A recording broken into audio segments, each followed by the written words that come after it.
All right, Mr. Farley, thank you very much for joining me on the Between the Levees podcast. I believe we're on episode 5. I appreciate your time this morning. Please tell me, where are you and what are you doing with your life these days? Tim, it's my pleasure. I am living in Whitefish, Montana, having retired from the towboat industry full-time about 5 years ago. And what are you up to these days? What do you keep yourself busy with? Well, people ask me that a great deal, and I guess they ask all retired guys what they do. The days seem to fill up. I hike, I snowshoe, I read a great deal. My wife and I travel a great deal. I keep up with old friends, and as I said, the days seem to fill up. It does sound rather peaceful. One of these days, I hope to follow your lead there. Let's start where it began. Where were you born? Where'd you grow up? I was actually born in Denver, Colorado, and moved to Lubbock, Texas, up on the high plains when I was about 7. So I come by this accent honestly. Grew up in Lubbock, went to university there at Texas Tech, and then did a year and a half out in Phoenix, Arizona, and got my master's degree in business, actually international business, at a school that did that exclusively, and stumbled into the barge business after that. Okay, we'll get to that point. What did your parents do for a living? My father was a lawyer by training, but never really enjoyed the law, and decided that after spending the time to get the degree to do something else.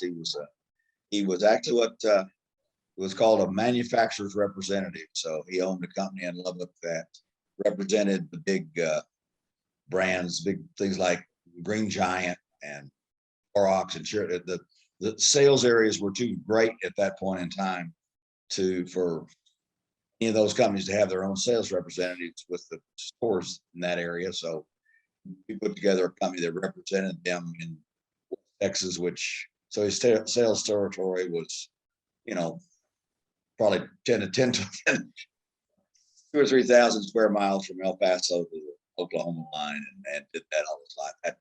That line of work is completely obviated now by computers and computer ordering. Anyway, he made a living out of that, a good living for my brother and sister and I and my mom. My mother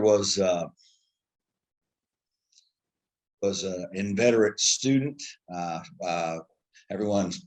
People are proud of their mothers, loved their mother. I was especially proud of my mother. She was Phi Beta Kappa, and the first woman editor of a major college newspaper. Okay. Was a cat, and so she gave up a career in New York in the magazine business to come raise my brother and sister and I, and be married to my dad for 60-something years. What do your siblings do?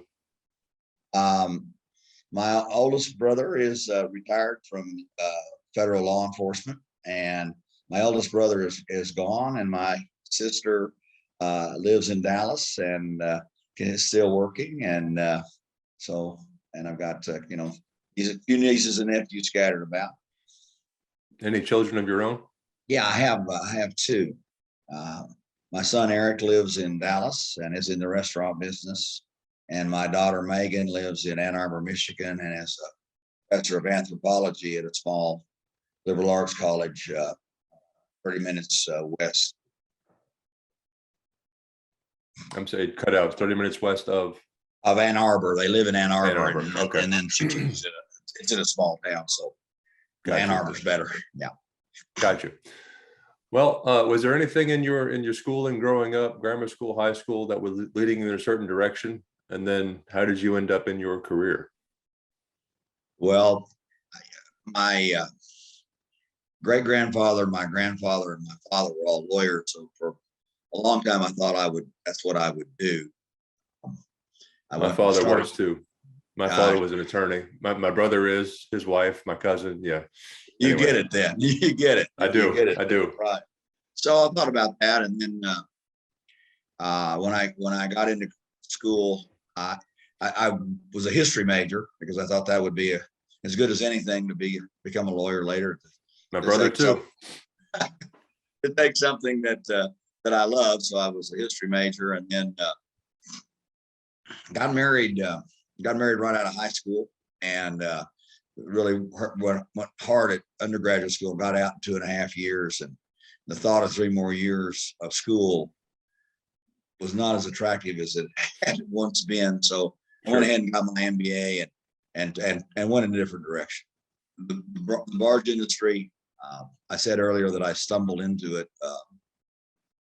I got out of graduate school, got divorced, my brother lived in New Orleans. So I went to visit him, and he was 10 years older than I, lived at the corner of Royal and Dumaine, the exact center of the French Quarter. Was living a lot. He was having a lot of fun, and I just been grinding through, 3 years and 3.5 years of school to get 2 degrees, and very interesting times, but not a lot of fun involved in it. So anyway, it was my filial duty to go help my brother have fun. So I moved to New Orleans and began to look for a job. He played basketball with a bunch of guys at the Lee Circle Y, and one of those guys needed a dispatcher, so I didn't know what the hell a dispatcher was. But I got to talking to him, and so we got about to reveal that you and I have quite a lot in common, because he worked for Ingram, and so my first job was as a dispatcher for Ingram Barge Company in New Orleans. What were you dispatching? The Ingrams at that time owned about 250 flat deck rock barges and about 80 single skin tank barges. So I was the mainline dispatcher for there was just 2 of us, and we handled that. Was that their total fleet of barges at the time? It was. So you said 250 and 80. Yeah, that's right. I believe we're over 4,000, I think, now total, plus tank barges. Yeah. Anyway, all right. So how was that job? How was that introduction into the industry? Oh, it was wonderful. It was a wonderful time. Well, first of all, I was living in New Orleans, and it was a great place to live. Lived in the quarter, met a great number of wonderful people, including my wife, and we had a lot of fun. And then work was fun, because a disclaimer, I'm about to sound like that old guy, but the fact of the matter is the differential between then and now is that most of the work, or all of the work, was done on the phone. Very little was done written, and so it was inherently important to have a good relationship with the people you work with. But they were more personal relationships than one can put together with email. And so you knew the people you talked to them every day, and you established what you might have in common or not have in common with a whole group of people. And that's how I'm sure you've discovered the barge industry, the marine industry attracts a lot of really nice people, and a lot of real people who are given over to jobs that are not 9 to 5. It's a fair number of characters out here. Yes, sir. There are indeed. 2 of whom you've already interviewed, indeed. Yeah. What for reference, what year was this when you started? So I started work March the 3rd, 1975. Where did your career take you from that point? I'll do it as quick as I can. The Ingram family, the brothers Bronson and Fritz, had divided the company in 1979, 80, and the barge line moved to Nashville, or actually moved back to Nashville. And so by that time I was still dispatching. So we moved to Nashville, and became the sales manager of the company, working under guys, and then left Ingram in the early 80s to go to Paducah, Kentucky, to form my own company with a couple of friends, Mike Marshall and Bill Kellum. And we had about a 3-year run or 4-year run as our own company. We did well, very well, and then very poorly as a result of President Carter embargoing the Russian, pretty well putting a torpedo in the barge industry. That coupled with hyperinflation, so we went broke. We went broke in early 82, 83. What was that business? We were we owned our own small barges. Okay.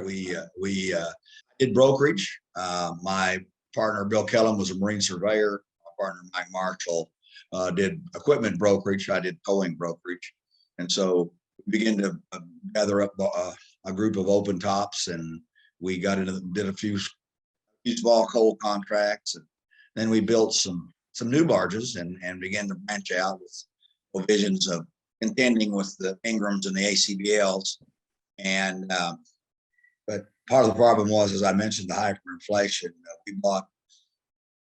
We bought barges that we built for $320,000 a piece that we later sold or the bank sold on the steps 18 months later for $115,000. Mm. The inflationary period there really made it almost impossible for a small company to operate. We actually paid the Bank of Paducah prime plus 4, which was some months was as much as 24% interest. Mm. So there wasn't much room for any downtime. So anyway, life goes on. So I left there and was offered a job by the Brent family of Greenville, Mississippi. Howard Brent, his family offered me a job as their sales. They were in the tank barge business. We lived in Greenville for about 4 years. Took a year off and went to Mexico to live for a year, and then came back to Greenville. And then from there, we moved to Chicago, where I worked for Connie Carriers. Continental Grain owned the barge line, so I ran dispatch and the sales effort. And we had fleets in New Orleans. Connie fleet was directly across the river from Continental Grain Elevator. I guess Cargill owns it now. Anyway, so about 4 years with Conti, 5 years with Conti. Then I went to work for a company called the Valley Line, which was a large dry cargo company in St. Louis. We owned about 1,000 barges, and that company was purchased by ACBL in 1993. So I went to work. I moved on with them to Jeffersonville, and while in Jeffersonville, I was vice president of dispatch logistics, vice president of tank barge sales, and executive vice president of operations, executive vice president of sales. And I was lucky enough to have a broad ranging exposure to the barge business, higher level there with ACBL for, Sure. we were there for 10 years. And that's where I met Sonny Ivy, and we'll get back to Sonny later on, but that's where I met Sonny. So we left ACBL in 2003, and I went to work for Kirby, the tank barge company. I started with them as executive vice president of operations, ran the operating side of their business for about 10 years. Then we bought an offshore tug company, a Kirby Offshore Marine.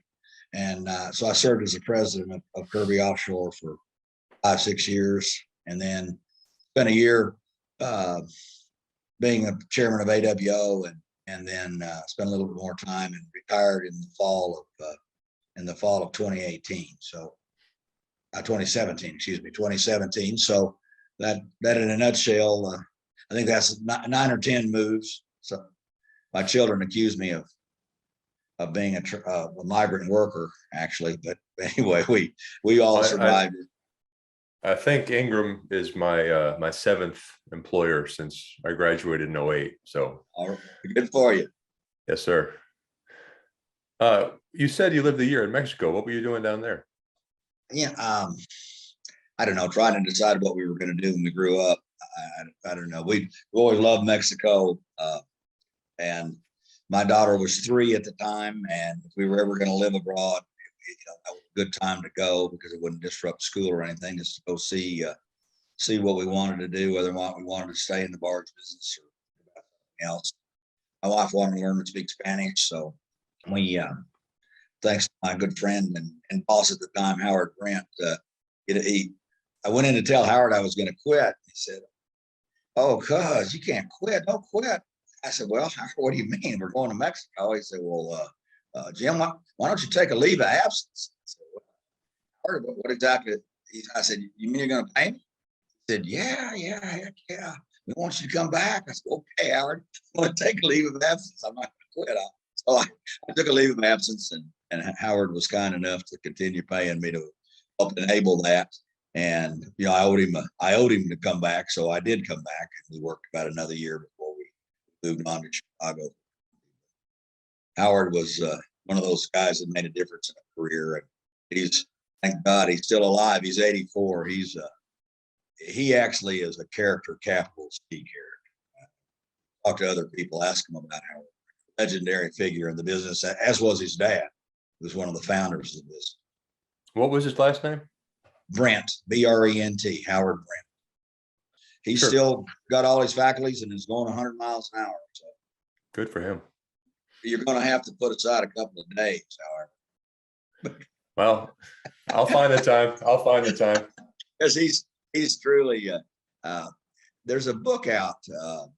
Melody Golding, whose husband owns the Goldings own Golding Barge Line in Pittsburgh. Golding family and the Brent family were very, very closely related, and actually owned some businesses together. And you may be familiar. She did a book where she interviewed 40 or 50 captains. Okay. And I'll send you the name of it. It's a fantastic book, interesting guys. For a guy like yourself who's interested in the business, the history of the business, you'd be fascinated by the story. Well, Howard's story's in there, so that'd be a good primer for you. I'll send you the name of that book. Can't escape me right.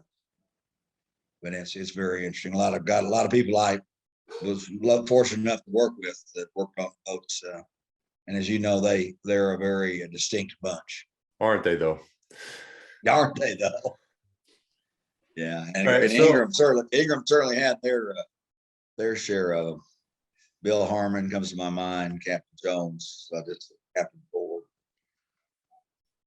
Shoemaker, just a whole bunch of friends. Are all gone now, but they were very good to me in my career, because obviously I had a very extensive marine background growing up in Lubbock County, Texas, which has about as much water as there is in your bathtub, whole county. Right. So, Right.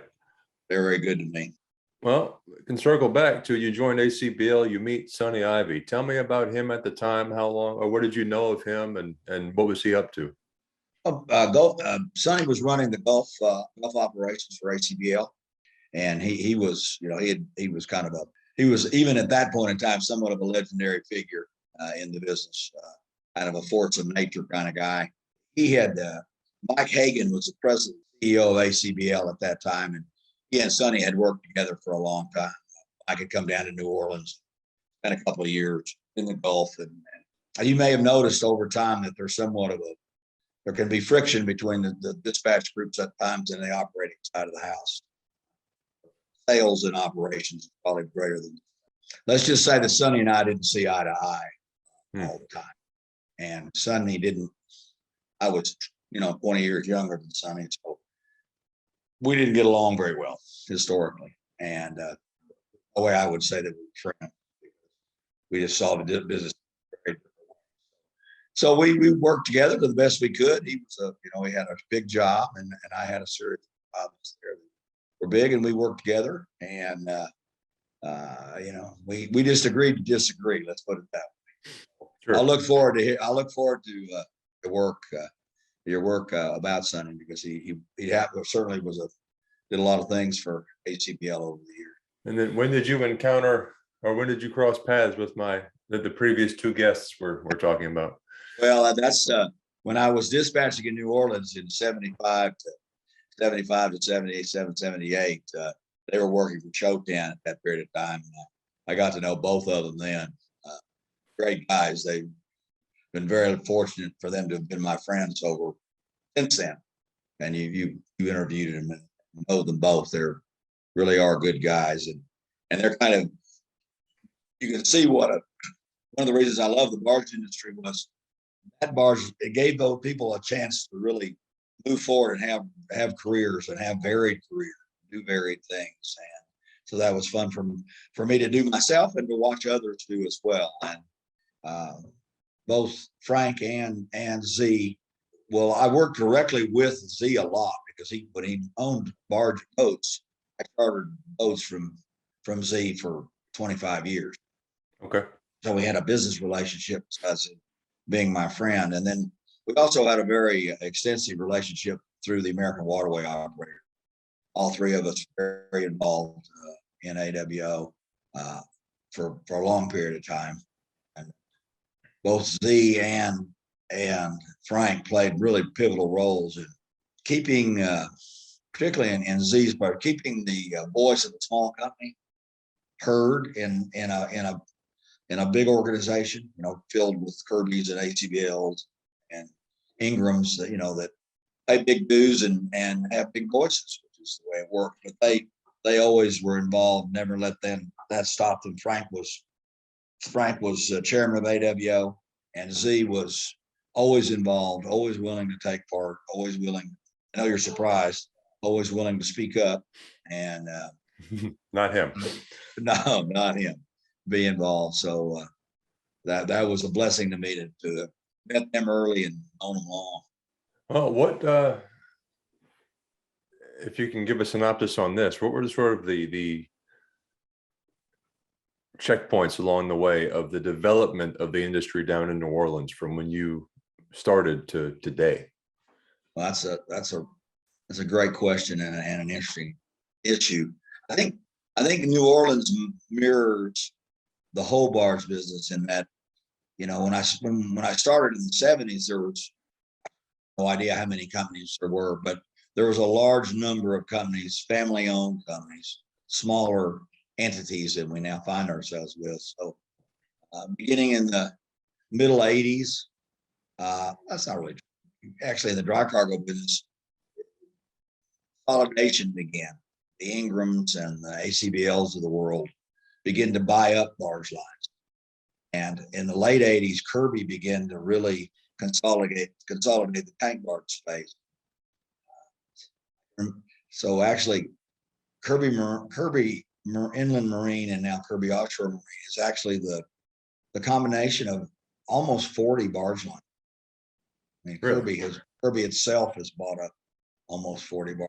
Look at the inland river guys, and they have the companies in the back of it. There's a kind of a companion of what companies became what. So Okay. CBL has a large number. Company, Ohio River Company, for example, a lot of good sized companies. So there was this consolidation, and so there were a lot of people. A lot of those families owned their own fleets in the Gulf. Owned small fleeting operations, small tug operations. They were taken over by the big companies, and so if you look Baton Rouge South, the fleets are owned by the big companies. And part of the impact that had on the business is that it took a lot more people to run all those small companies, and all those family members were involved, and the cast of players became smaller over time, and that certainly had a big change in relationships and the way things work. So, like most people, what you remember, it's the longest period of time, but when you were remembering it, you seem to have the fondest memories of that. But it was different. It's become a much more of a corporate enterprise, the family enterprise it was when we began. And that is what it is. And don't get me wrong, the modern Ingram is a fine company, and the 1975 company was a fine. That's from my perspective because of the Ingram family, who were great people. Orange's dad he loved the barge business and was very, very much a student of the barge. Obviously, kept them in the barge business a long time, and then Orange has done the same.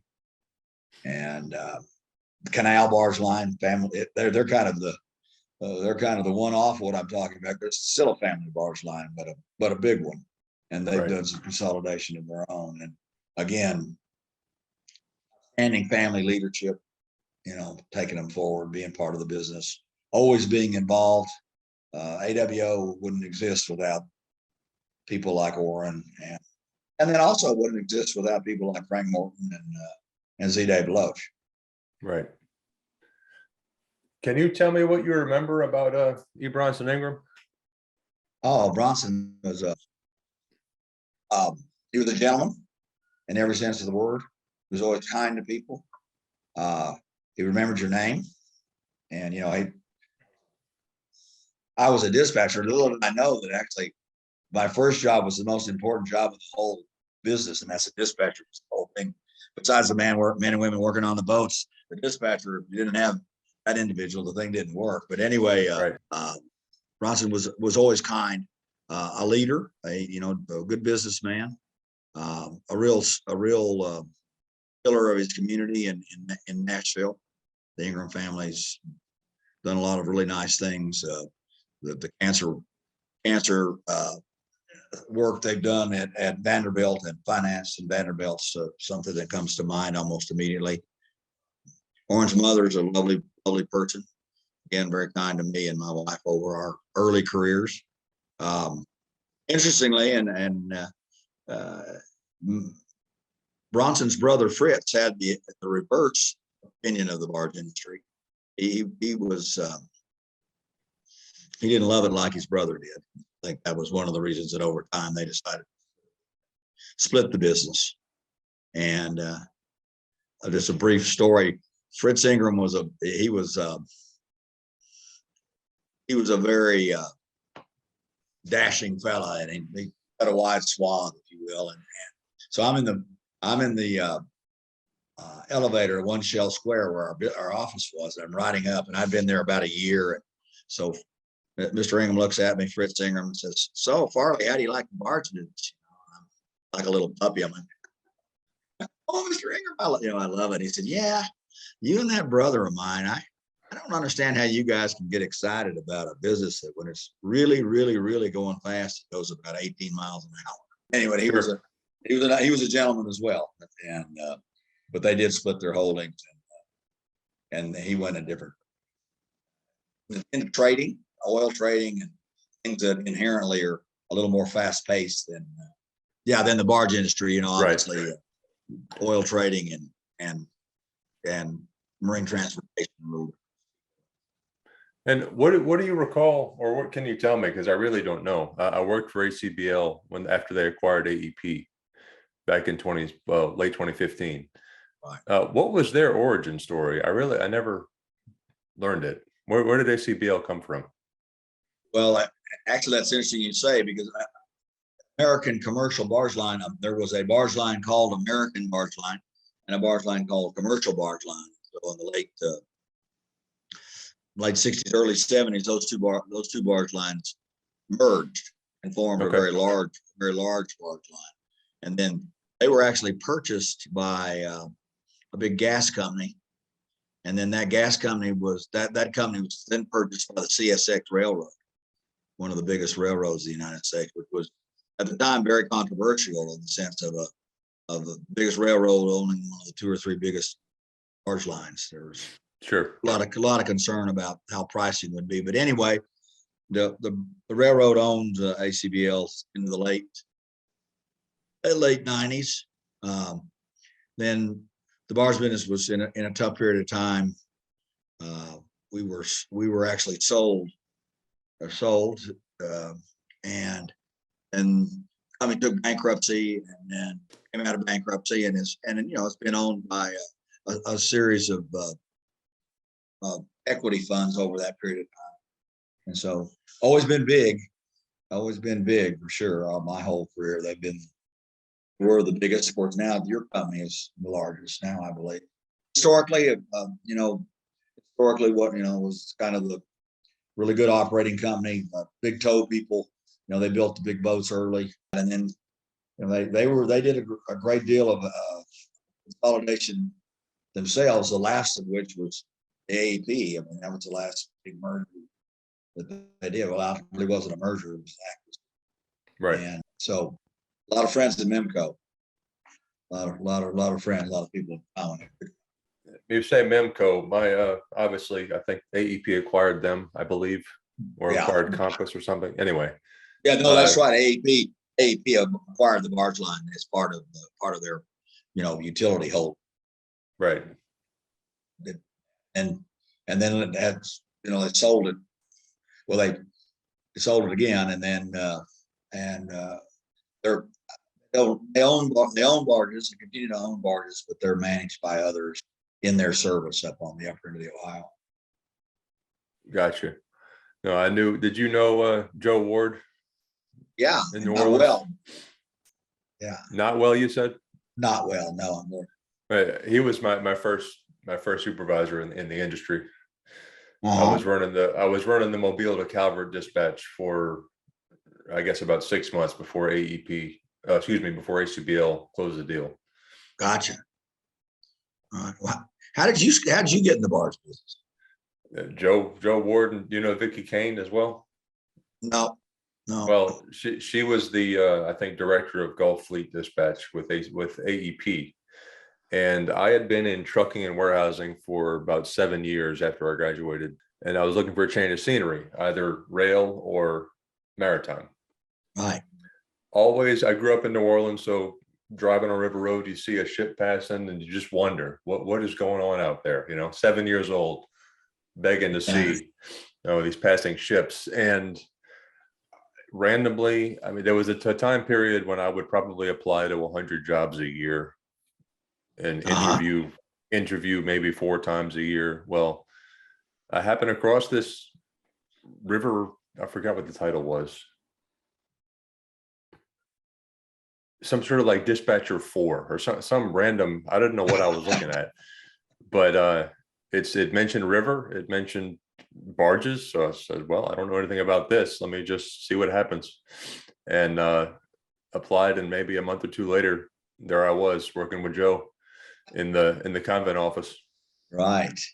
Well, we got a lot. We had really extensive career plans that led us into. Yeah, that's good. Yep. It's a start, man. And I was with ACBL from, let's see, February of 16 was when we officially wore a new hat. And then July of 18, I joined Ingram. And I've been kind of learning their customer service system and took over canals in March of 19. Been there since. Okay. Well, that's busy. I got to know Z Dave and the family, obviously, before they recently sold. Right. So now, do you know Z's cousin, A Dave? Have you ever met A? I have not met or spoken to him, but I'd like to, I think. Oh, you need to. If you're going to talk about Sonny, you need to talk to A, because A was extremely close to Sonny. Sonny was their biggest customer, and A was. Sonny likes to play. In fact, Z mentioned it in his interview.